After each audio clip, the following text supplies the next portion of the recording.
Chapter 1. The divorce papers were printed half an hour ago. Before that, I was sitting on the couch in the living room all night. The dozen dishes I carefully prepared remained untouched on the dining table. The Ultraman-themed cake had melted beyond recognition. Yesterday was my son Anthony's birthday. My husband, Mark Lennon, told me to prepare everything, and that he would bring Anthony back for his birthday. However, I waited for hours at home, only to be disappointed by Sophie's post of the perfect family of four. How ridiculous. Mark did not expect me to ask for a divorce. He frowned and tore up the agreement. Lily, what's all the fuss about? We only went to meet Sophie and forgot to tell you about it, didn't we? After saying that, his gaze fell on the food on the dining table, and a hint of guilt flashed in his eyes. His tone softened. Fine, I forgot to call you last night. It was my fault. I will fix that. I'll clean up the table. You go and take a nap. I'll take you and Anthony out for a meal at noon. He had always been like this, slapping me hard in the face and then rewarding me with sweet gestures after. Even if he knew that he had gone too far, he would never apologize but only grace me with a way out. If I didn't act accordingly, he would fight back until I give up and comply. In the past, I would give in, but this time, I just took out another set of divorce agreements and threw it on the coffee table. I printed dozens of copies. You can tear them up again. Mark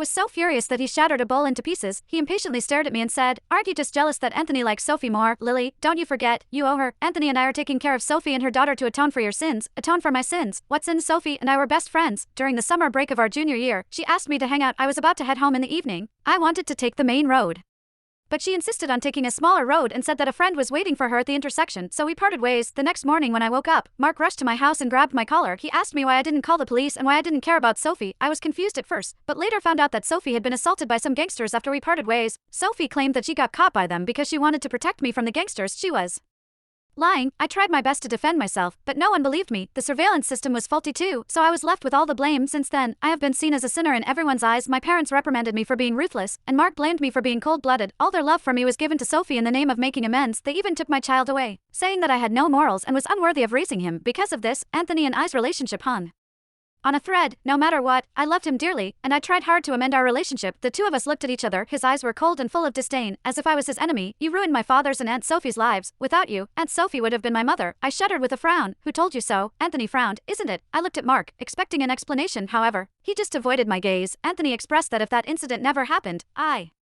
would have married Sophie instead. In the past, I would demand an explanation. He was my childhood sweetheart. I was the one that introduced them to each other. I was his girlfriend first. Now I could not care anymore, no matter what Anthony asked of me. I decided that I would have nothing to do with him from now on. I picked up my suitcase and walked out the door. Have a good read. I shall see you at the attorney's. Chapter. Mark didn't expect my luggage to be already packed, so he rushed over to stop me. At this moment, the sound of the door unlocking came from outside. The next moment, Sophie walked in holding her daughter Tammy. I did not expect her fingerprint to be keyed into our home door's lock. However, I clearly told Mark that I didn't want to see Sophie in this home. She defamed me. She took everything from me, and I hate her. Obviously, Mark didn't take my words to heart. When Sophie saw me, her expression changed.